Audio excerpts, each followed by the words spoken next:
This episode of Fearless Rebel Radio is brought to you by You on Fire. You on Fire is the amazing 12-week online group coaching program that I run, where we build up your worth from the ground up so that it's no longer hinging on the way that you look. It's got personalized coaching from me and incredible community support, plus lifetime access. Get details on what's included in this program and sign up to be notified when doors open for the next cycle by going to summerinanen.com/you on fire. I would love to have you in that program and in that group. This is Fearless Rebel Radio, a podcast about body positivity, self-worth, anti-dieting, and feminism. I am your host, Summer Inanen, a professionally trained coach specializing in body image, self-worth, and confidence, and the best-selling author of Body Image Remix. If you're ready to break free of societal standards and stop living behind the number on your scale, then you have come to the right place. Welcome to the show.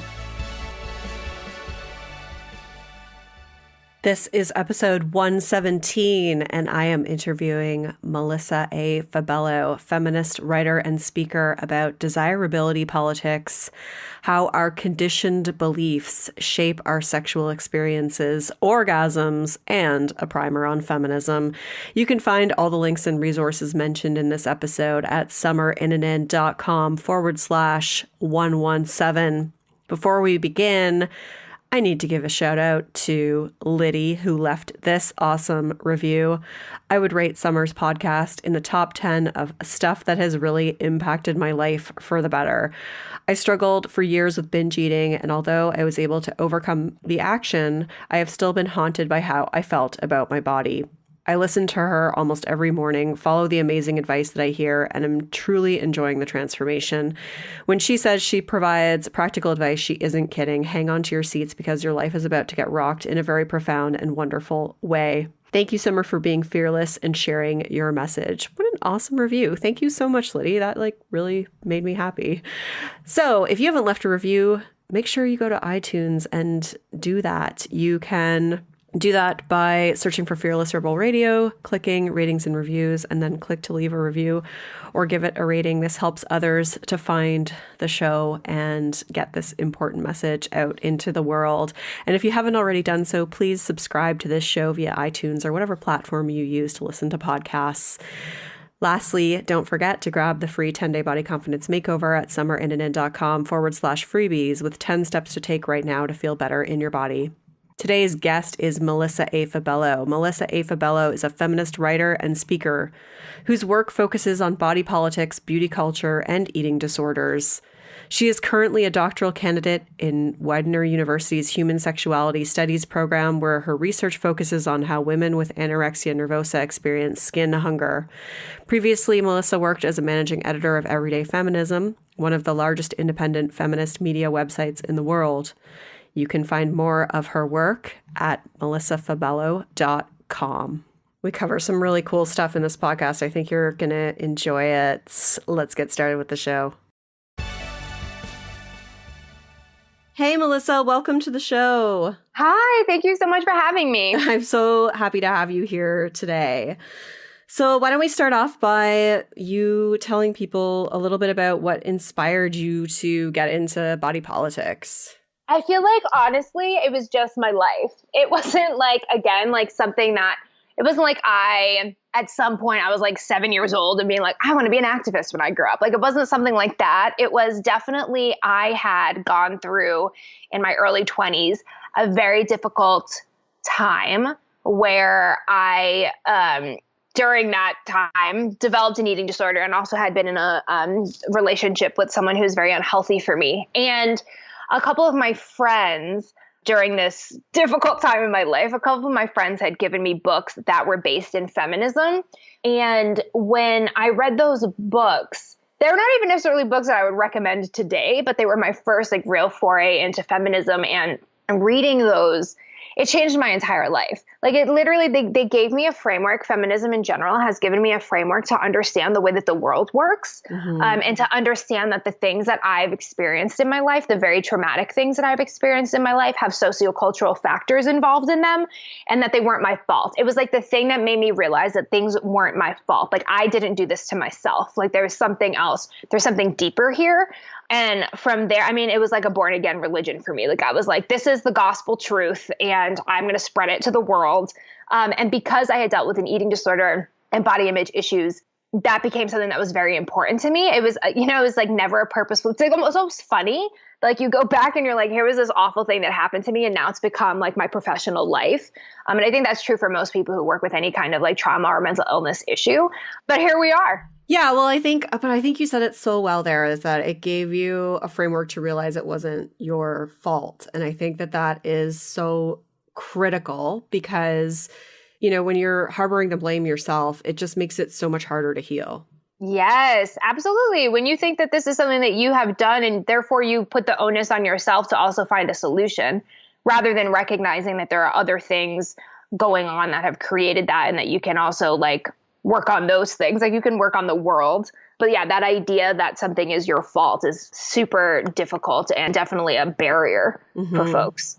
And I think it probably also helps like just going forward too, because then you are more equipped to deal with challenges because you'll be able to see it through that framework instead of thinking like there's something wrong with my operating system being able to exist in this world. It's like, no, the culture is the problem. You're not the problem. Right. And I think part of what's so interesting, right? Like there's this cycle where I think part of what people experience is that the world is telling them, the society, the culture is telling them that everything is their fault, that things are very individualistic, that like if you end up in X place, it's because you were in Y place first or like whatever. And rather than obviously it benefits society for you to blame yourself, right? So it definitely, it makes it more difficult. It's like it in and of itself is a barrier to understanding.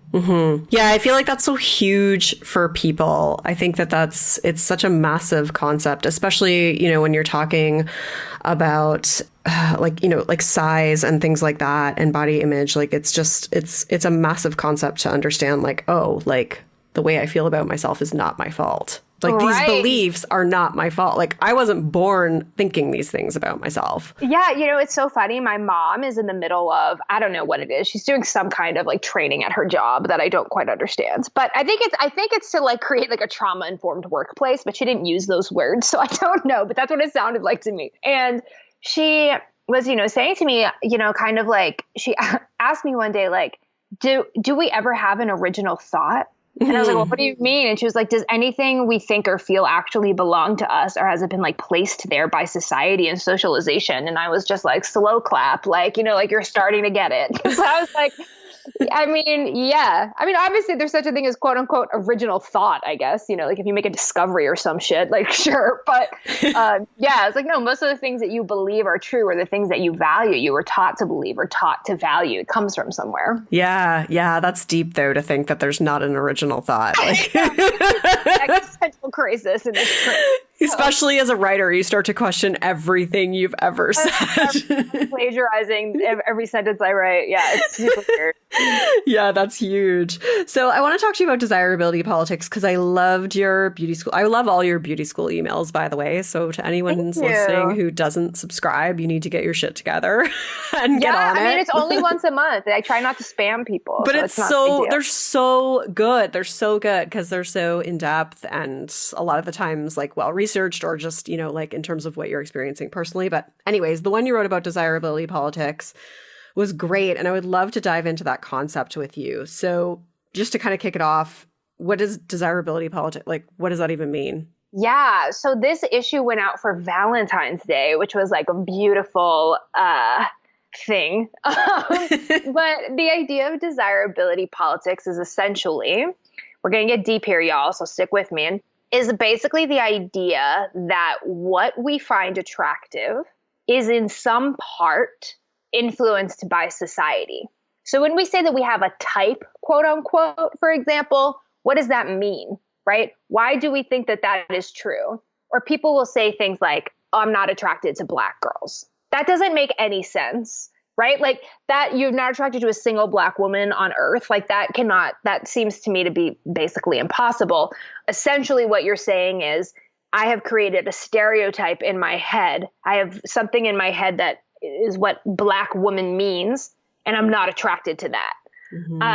And that is definitely an issue of socialization. So that's the short answer. The short answer is that, it's about the ways in which culture creates, in part, our attractions to people. And what do we do with that? Yeah. And so what do we do with that? Why is that an important thing to challenge from like a feminist perspective or a social justice perspective? Right. I think it's important to acknowledge that I feel very strongly my work. I try really hard to make my work biopsychosocial. So to take into consideration that there are biological, psychological, and sociocultural factors in everything that we do. Right. So I am a doctoral candidate, not for long. I will be a doctor soon. I got like 60 days or something until I'm a doctor.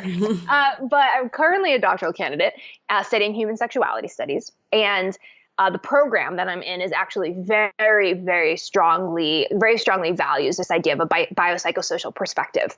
And there are absolutely biological and evolutionary psychological factors in what we find attractive. Like that, I'm not denying that I'm at all. I think that that's definitely true. But I think people really become a little bit dependent on that idea. And so folks will be like, oh, well, that's just what I'm attracted to. I can't help what I'm attracted to. But when your attractions and lack of attractions just so happens to fit the status quo, like you don't think that there's something going on there. Like, do you really believe that that's a coincidence? Right? Like, no. And throughout history and throughout cultures, right? So depending on where you are in time and space, what's considered attractive changes dramatically. And for a person like in each culture or whatever, in each like historical time period to be like, oh, this is just so happens to be what I find attractive. And it just so happens to be the thing that this time and place says is attractive. Like that's not coincidental. You know, there's something there. And I think it's important to unpack that because when we're talking about something like love and affection, companionship, all of these like beautiful things that come along with love. And we're saying that some people don't deserve that. Or there are some people for whom I'm not open to loving. That to me is like a really big red flag. And I think it is important to interrogate. That isn't to say like, oh, if you've never dated a person of color, you need to go date a person of color now. Like that's not like, I'm not saying that. But I do think that you should sit with that and ask yourself why that is. Why haven't I dated or been attracted to a person of color? Like, might it be racism?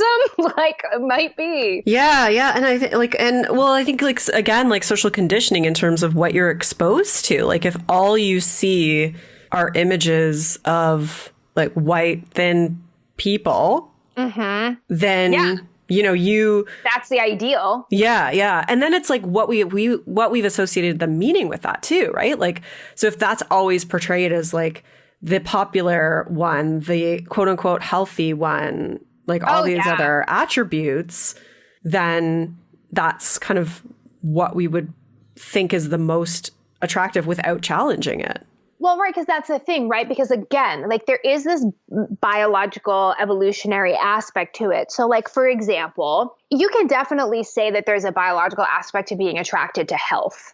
Right? Because, and obviously that makes sense, like just from a very basic, like survival of the species sort of standpoint. Like you're attracted to someone who we might be wired to be attracted to people who are going to live longer, who are going to be able to support us, who are going to be able to support children. Like that makes sense.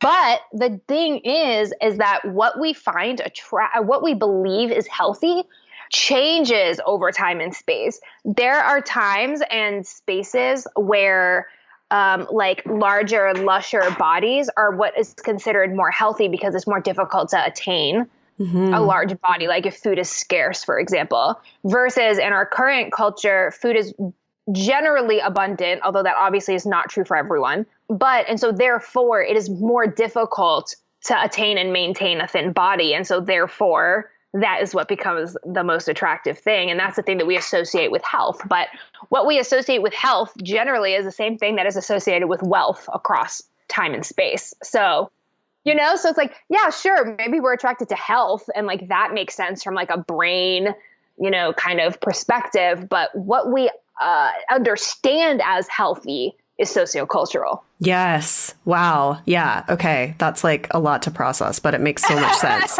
It makes so much sense though, because it's, yeah, it's, and again, it's just that the narrative of what we've been taught is healthy.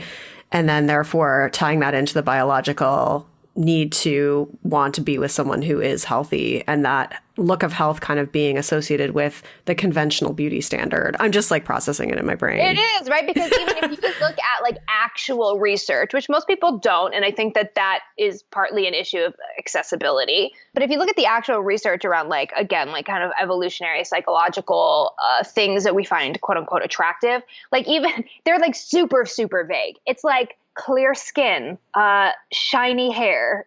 Like it's not stuff that's super specific, like a thin white, you know, da da da da da da. Like that's stuff that we were taught. That's not stuff that's happening, you know, in our you know, inner brain function. That's not that. Yeah, yeah. And so like how do you unpack it? Like, I mean, have you done that some on your own to kind of like challenge your own beliefs? I think it's important to sit with and to just question and to look at. I don't know that there's a lot that you can do. I do think that when you start to think about it, and if you start to think about, you know, the politics of attraction or of desire, and you start to unravel how you've been taught to see people and who you've been taught to find desirable, I think that you do generally find that you become attracted to a wider range of people, because you're opening that up for yourself. Like you're taking the time to dismantle within yourself to the best of your ability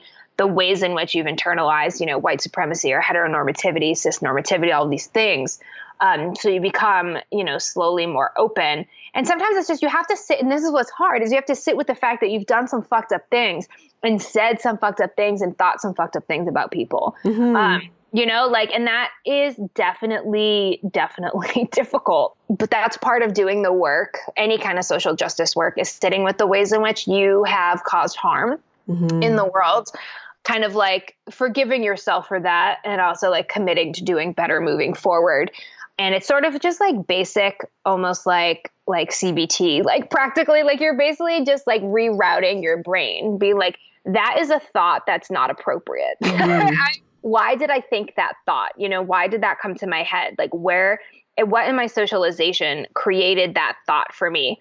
And why, like, how do I know that that's not okay? And what can I do differently? Hopefully that will change that. Yeah, that's so good. And so, okay, let me ask you this then, because what I often see is that people go down this path, like they get into, let's say, you know, the gateway of, they get into body positivity and then kind of feminism, or vice versa, in, you know, kind of into those worlds.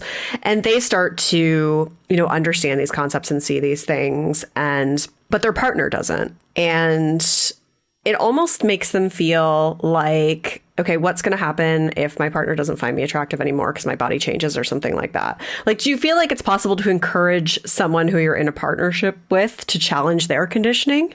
Yeah. I mean, I'm at a point in my life where I wouldn't date someone who didn't agree with me politically. You know, it's like I personally have been beyond for like a decade, like beyond a space where I would get into a relationship with someone who didn't agree with me politically. So there's that. But I think that if you're in the process of kind of awakening to, you know, social justice or body acceptance or whatever. And this, I mean, people ask me this a lot. I get a lot of people who are like, hey, like I'm becoming body positive or whatever, but my partner is giving me shit saying that I've gained weight or like whatever. And like, what do I do? Cause like, I love this person. I want to be with this person, but like, they're not on this same journey with me. And now I'm recognizing that a lot of the things they think are problematic.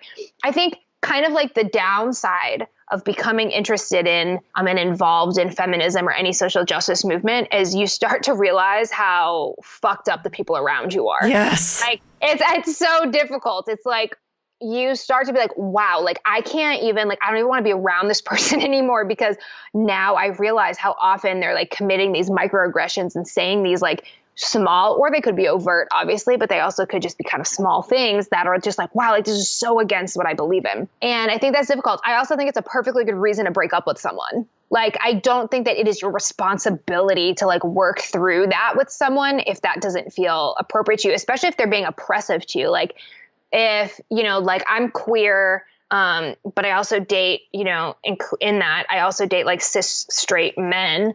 But like, if I was with like a cis straight man who was like homophobic or just like, you know, queer antagonistic, like I don't have time for that. Like, that's hurtful to me. You know, that's my life. Yeah. So that's, you know, that would be a perfectly good reason to be like, I can't be with you. Yeah. But I think more to the point, like, I think trying to help folks like, kind of understand where you're coming from with your new viewpoint. That's true no matter what you're taking on. Because if you're in a partnership, especially like a long-term partnership, you change. Like, that's life. And part of a commitment to someone long-term is a commitment to kind of like working through these changes and changing together.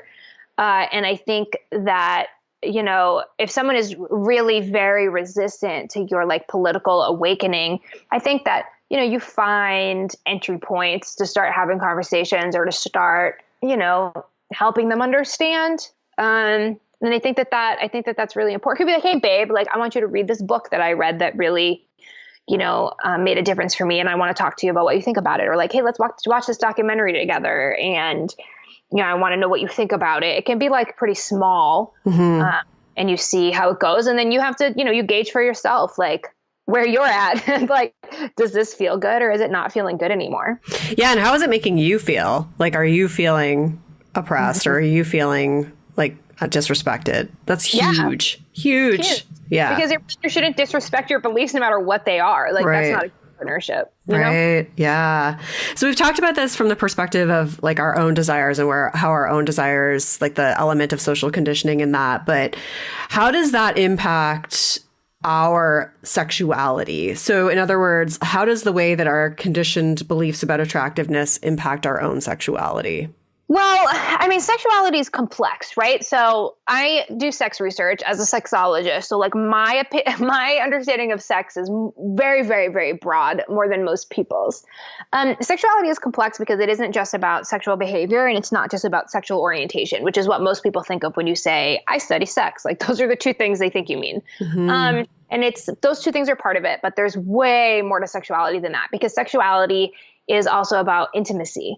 It's also about, you know, physical intimacy, emotional intimacy, all of that, like not necessarily just sexual behavior. It's also about like reproduction, like obviously like that fits into it. But sexuality is also about violence and harassment and manipulation. Like, those things also fit into sexuality. Sexuality is about your values and your belief systems. Sexuality is a very broad thing. So I think the thing about sexuality is it touches every part of your life. Even if you're someone who is asexual or abstaining or celibate for like any reason, sexuality is still a very, very important part of your life. And as such, it touches all the other aspects of your life. So I think when it comes to attraction, so attraction is also obviously a part of sexuality. You know, it's hard because I also like, I would never say to someone like, oh, you just so happen to be straight. Like, that's the status quo. That's wrong. Like, I wouldn't say that. Like, you're oriented in the ways that you're oriented. And you identify in the ways that you identify. And I wouldn't want to push anyone to do something that makes them uncomfortable in any way, shape, or form. But so like, it doesn't necessarily, nothing about your sexuality has to change necessarily, but it's more about who am I attracted to? Why am I attracted to them? How does that show up in my sexual relationship with them? How does it show up in my sexual relationship with other people? You know, and just sort of like packing all of that stuff. Yeah. And I guess what I want to dig into there is just how does that shape like our own beliefs about our attractiveness? So as individuals, like, you know, we're taught whether or not we're attractive, and that has an influence, I guess, on like our intimacy and things like that. Sure. I mean, right. Like, I'm a thin, white, conventionally attractive woman, for example. And that's something that I've known since like high school. You know, like, I've known that people are attracted to me. Like, that's never been a question. I've never been like, oh, like obviously I've had people who I was attracted to not be attracted to me, or like whatever, on like a one-on-one basis. But I've never felt like ugly, quote unquote, by society standards. Maybe in middle school, but who doesn't feel ugly in middle school, honestly? So, yeah. So I think that when you are closer to what the ideal is, that definitely affects your relationship to yourself, because you can even know deep down, even if you struggle with body image issues like yourself psychologically, you can generally, if you try, separate that from how society sees you. And you can recognize that society sees you a different way than you see yourself, and that that's important. When you don't feel attractive for whatever reason, whether that's because of social influences or something going on with you psychologically, if you don't feel like you're attractive, that has a huge effect on your sexual behavior, your sexual desire, your sexual functioning. It has huge, huge effects on these things. So for example, like women with negative body image are less likely to have sex with the lights on, are less likely to undress in front of a partner, are less likely to try new things. Whereas women with positive body image tend to have higher, sexual assertiveness, sexual drive, sexual esteem. Obviously that affects like your literal situation of like sexual behavior, whether or not you think you're cute. Like it definitely has an effect on that. Yeah, well, I think that's so important because, again, like we blame ourselves for not being more sexual. Like we think that there's something wrong with us when that's just kind of this other script that we've been given and asked to perform. And it's really related to the way that we've been taught to feel about our bodies. Yeah, absolutely. There's a super relationship there. And I think that there's also a pressure for there to be a specific kind of like a way that we perform sexuality in general, which puts a lot of pressure on people. So I just finished a study. The study for my dissertation was on how women with anorexia like talk about their experiences with skin hunger, which is your desire for sensual touch. So like non-sexual touch. And something that I found, one of the reasons why I did that work was because there's a lot of research that shows that women with anorexia have very low sex drives, tend to have very low sex drive. And all of the women that I talked to in my interviews, not all of them, but a lot of them were like, yeah, like I feel like there's something wrong with me because I don't have a high sex drive. And for them to realize that that was actually totally a normative experience given, the population that they fit into, like, that's mind blowing to realize that it's not you. Like there's actually nothing inherently wrong with having a low sex drive anyway. Yeah. Like that's not a bad thing. That's just life. Like that's just who you are. Like we all have varying levels of sex drive, but to kind of affirm for someone that they're not alone or that's not weird or there's nothing wrong with them is like, it's like life altering for people. And that's sad that that's true. Because there shouldn't be an expectation for anyone to perform sexually in ways that aren't comfortable for them, regardless. Yeah, but that's massive because you are just compounding the pressure you put on yourself in those types of situations. Like, especially if like you already don't feel comfortable in your body and then you're unable to achieve some level of arousal that you think you should achieve or have a libido that you think you should have. It's just a recipe for not enjoying intimacy. Yeah, absolutely. As soon as we believe that there's some kind of a like script in terms of what sex looks like, I actually give a presentation on the relationship between sexuality and bodies, particularly for women. And one of the things that I cover is orgasm. And I talk about how orgasm doesn't look for a lot of people the way that it looks in pornography. Like orgasm is some people, have there's very varying ways in which orgasm can look and feel for people. And that is one of, I feel like, whenever I give that presentation, people are like, oh my God, thank you. Like, I always thought there was something wrong. I thought I wasn't orgasming. Like, people would literally be like, I thought I had never had an orgasm before, but you made me realize that I have. It just didn't look like that. I wasn't screaming and clutching the sheets, So yeah. I thought I wasn't having one. And it's like, those scripts, those like messages that we get from media and from society they make us think something's wrong with us. This episode of Fearless Rebel Radio is brought to you by Studio's Fabello headphones. Fabello is the perfect harmony of studio quality sound and Scandinavian minimalist design. I have Studio's Fabello earphones, wireless earphones in rose gold black, and they are really cool looking, and the sound quality is amazing. These wireless earphones feature carefully tuned internal drivers and amplifiers to separate distinct sounds within the music, giving you an authentic, almost like being there listening experience.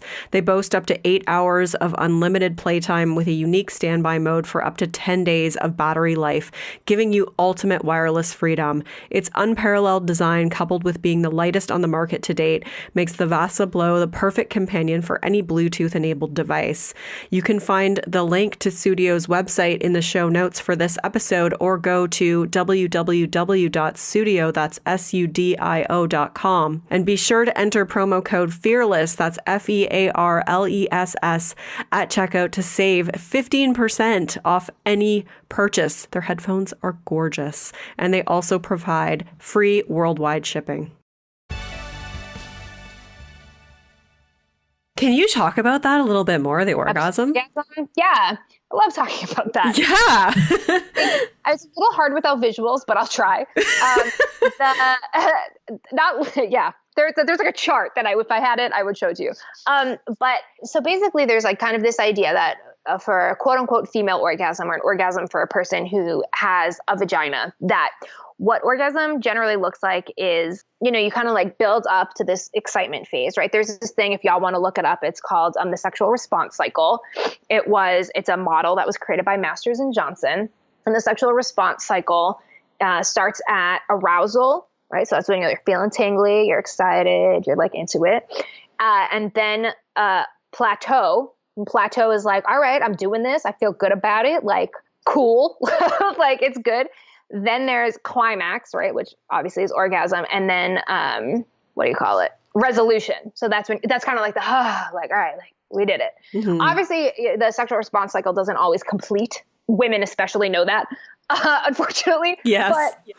Right. But that's the cycle. And so a lot of people think of female orgasm as when you hit the excitement phase. I mean, not the excitement, the climax phase. When you hit that, then it's like you're having a very intense reaction. You're like, again, like you're screaming, clutching the sheets, like it's transcendental, like you're having this like really, really intense experience. For some people, orgasm does look like that all the time or sometimes, for sure. But there are other people for whom orgasm looks very different. So for some folks, orgasm is more like little like waves of that sort of like excitement rather than a big, strong rush. Yeah. It's sort of like these waves. The way that you basically know is if afterwards you feel satisfied. Yeah. If you don't feel like restless and like, like you can't sleep or like, whatever afterwards, like you may have had an orgasm. It's just a very different experience of orgasm. Or something else that people don't realize is that not all people with vaginas can have multiple orgasms. There's like this assumption that you should be multiply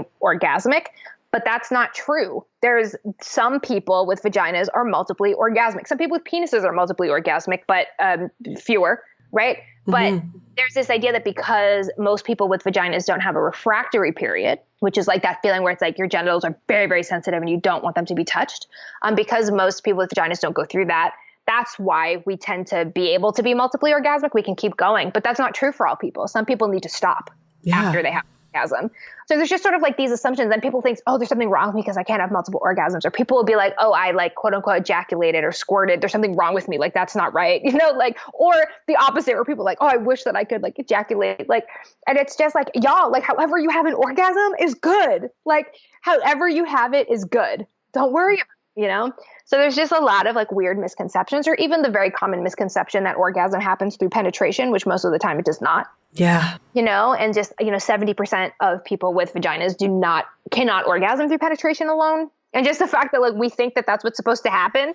That's huge. I feel like there's something wrong with us if like that's not what's happening for us. Like, I mean, that's sad. That's just, it's sad that we don't enjoy our own sexual experience because of the misinformation that exists about how our bodies work, and how our partners, particularly even male partners, will tell us our body is supposed to work is astounding. Yeah, no, that's, I'm glad we talked about that. That obviously wasn't on the agenda, but I find that so interesting. And I think people will too, because it's like, there's just so many misconceptions about it. And it drives me crazy when you watch TV and you see a sex scene and it's like the girl riding the guy and they climax at the exact same time, like Oh yeah, just right. via That's penetration. climax at the same time. I think that's happened to me twice in my life.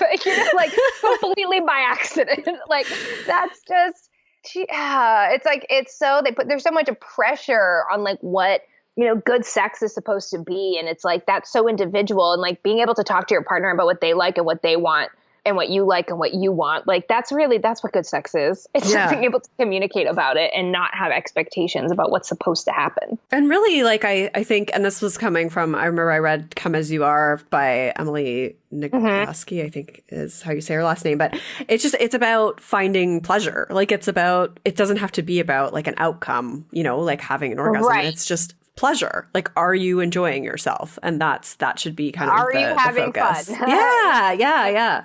That's really what it should be about. But unfortunately, I mean, I could talk about this forever because I have really strong feelings about it. It's good. I mean, I love it. It's really sad. Yeah, totally. Is there anything else you want to say on it?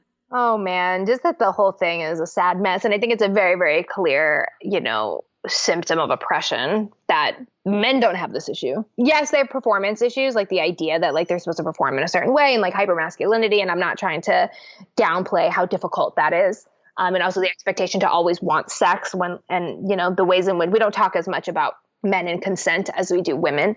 But I think that, I think that it is just a very clear symptom of oppression that women are put in this position of having to perform sex in a certain way for it to be quote unquote right. That might not be right for you. Like if I could tell you how many women are like, something's wrong with me. My partner said something's wrong with me because I don't orgasm when we have sex.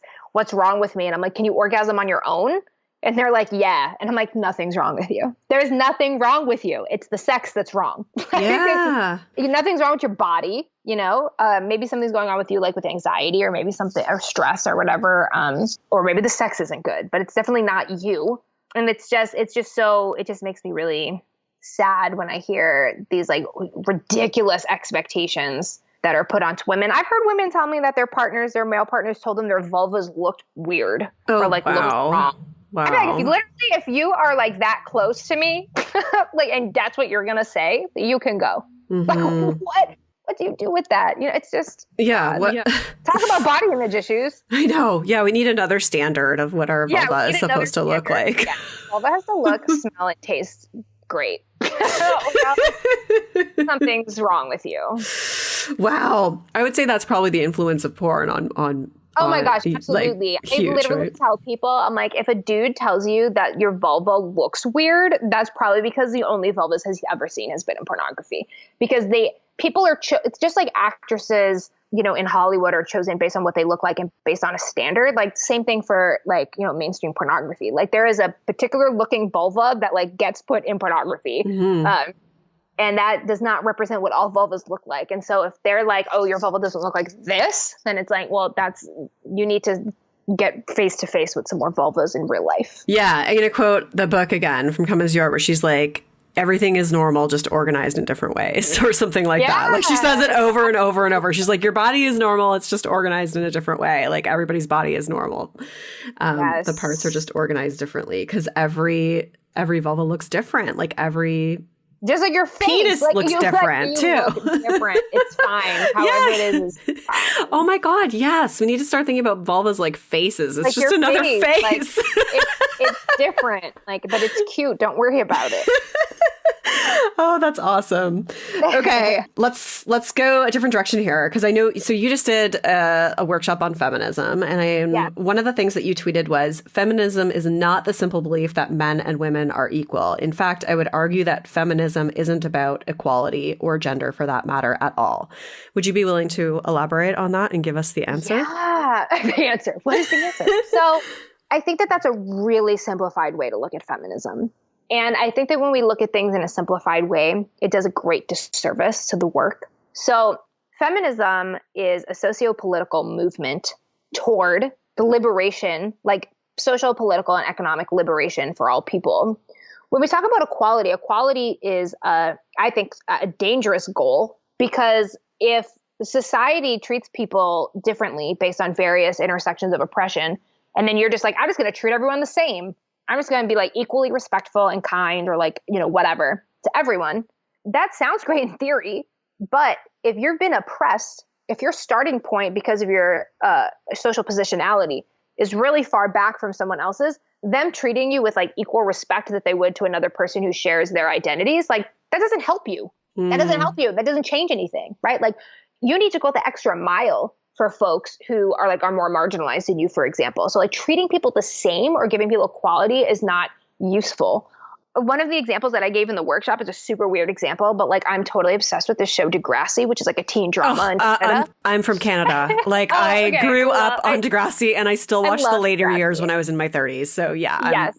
So I love Degrassi, and I still watch Degrassi, even though like most people who even love Degrassi no longer watch it, but I still do. I watch it. I would watch it if I could find it. It's so good. Oh, it's on Netflix. The new episode. So anyway, there was a storyline in one of the recent seasons of Degrassi where they had a feminist club.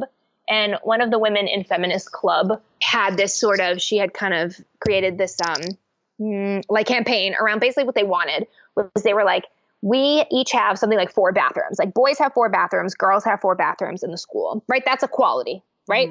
That's an equal number of bathrooms. But her point was it takes women longer to use the restroom. Like that's such a fact, right? You go to like a restaurant, you know that like the line for the women's room is always longer than the line for the men's room is. Right. Not Not that we should even have men's and women's rooms. So that's a topic for another day, but we know that that's true. So the feminist club at Degrassi Community School was like, we want to take one of the boys' bathrooms because if we have to wait in line for the bathroom, then we might be late to class. Now we're missing out on education, like da-da-da. And so they were like, I think the boys should have 3 bathrooms or whatever, and the girls should have 5. And that was what they were trying to do. That's like a really good example of what justice looks like, I think, is like, let's try to create not equality on the surface level, but rather like, how do we make this more equitable? How do we give the group that's suffering more so that equality, quote unquote, can be reached? But liberation to me would be if we just didn't need restrooms at all. But of course, that's a little weird of an example. But so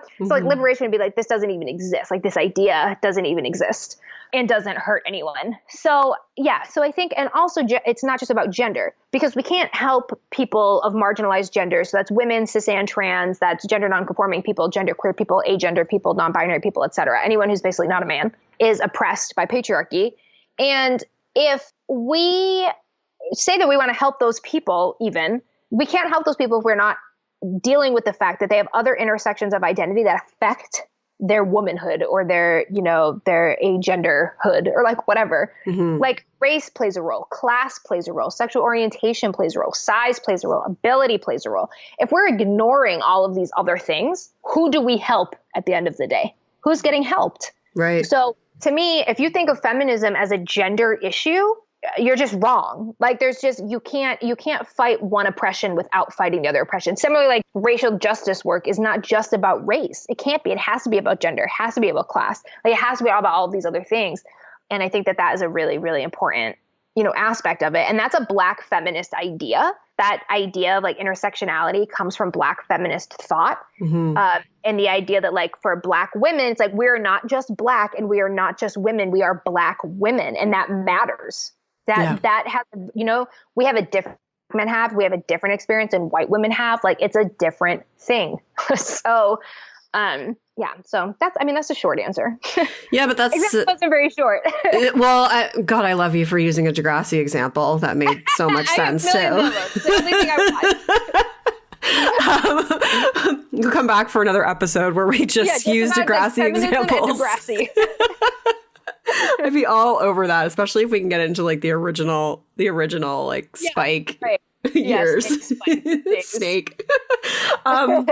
No, but it makes perfect sense though, like because you got to think about all of the different layers to it. Like it's not black and white. Like it's not just male female. It's so much more than that, which I think, feminism seems to be such a trendy thing now, but it is very much that basic understanding that we see. Like just like, oh no, it's about equality. And that's and it's just a belief. It's not any kind of action. I'm not doing anything. That's how a lot of people are. Like they're like, I believe men and women are equal. I'm a feminist. And it's like, that is not useful. Yes. That's not helping anybody. Yes. That's just a basic humanity.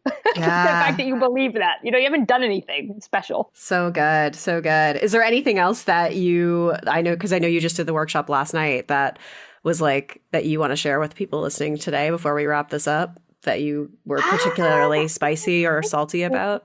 I don't know. I don't think so. It was a very interesting. The workshop was fun, and I'm doing another one in April, not on feminism, but on intimate partner violence. And yeah, I mean, it was just it's interesting to talk to people about oppression, because people really tend to have a very basic understanding of what it is. And that makes sense. Obviously, we like build knowledge and it starts from a very foundational place, but it's so powerful to help people move through kind of their basic understanding of something into something that's like deeper and more all encompassing. Yeah. So I've heard people say like, you can't say women are oppressed because women are not oppressed, but you can say like, like a Black woman is oppressed. Like, what are your thoughts around that? Well, to me, that just is stupid. And I shouldn't say stupid. That's actually ableist. I shouldn't say that. That's ridiculous. If you believe, like, I honestly, like, people who don't believe that women are oppressed, like, I don't even talk to them. Like, I don't even bother. I don't even use my energy to try to explain to them how women are oppressed, because they are so far beyond, understanding. And I don't think that is it's not a worthwhile use of my time to try to get someone from not believing that women are oppressed to becoming feminists. That's just, I'm never going to be able to do that. So I don't. But I guess it's like oppression happens on a scale. Like it's. Oh yeah, absolutely. It happens on a scale. And like when we have, again, like overlapping social identities that are oppressed, we become more and more oppressed. Like I wouldn't say white women aren't oppressed and Black women are oppressed, but rather Black women are more oppressed than white women. But then that also gets into like oppression Olympics, like who's the most oppressed? And I don't think that's useful either. Yeah. But rather it's just important to recognize that different layers of power and oppression affect our lives and show up in our lives and our day-to-day lives. They show up in institutions. They show up in systems. And that's important to recognize. Yeah. And that's, I mean, seeing it on that level is what's really going to help create change. Yeah. Right. Absolutely. Yeah, good stuff. No, I appreciate you answering that. Well, it's been a pleasure. I feel like I could talk to you about so many different things. Thank you. Anytime. Thank you so much for your time here today. Where can people find more of you? They can find me. My website is melissafabello.com. That has all my social media. It has like a link to subscribing to my newsletter. It has information about my consulting services, booking me as a speaker, a contact form. Basically everything you ever need is at melissafabello.com. What kind of consulting services do you do? That's a great question. So I do digital content strategy consulting. So for folks who do work within kind of general, like the wellness sphere, any kind of body image, eating disorders, sexuality, dating violence, feminism, social justice, all of these things that I care about. So folks who are trying to launch projects or who want to get better at using their social media, who want a nice website, who want to start a blog, like whatever it is they want that has to do with like the digital sphere, I help coach them through it. Oh, that's really cool. That's awesome. Yeah. Right on.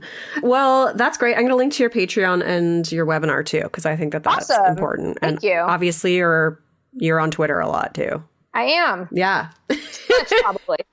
You're skilled at that though. I cannot. Twitter is just not my thing. I can't tweet. Yeah, well, you find your thing. You do podcasts. I would never do a podcast. So there you go. We're all good at different things. All right. Well, you've been awesome, and I can't wait to share this with people. Thank you so much for your time today. Thank you so much. Rock on. I had such a good time in that interview. I hope you enjoyed it. I will forever be thinking about vulvas as faces, and I hope you do too. All right. Don't forget to leave a review for the show. Thank you so much for listening this week. I will see you next time. Rock on. I'm Summer Inanen, and I want to thank you for listening today. You can follow me on Instagram, Facebook, and Twitter at Summer Inanen. If you haven't yet, go to Apple Podcasts and subscribe, rate, and review this show. I would be so grateful. Until next time, rock on.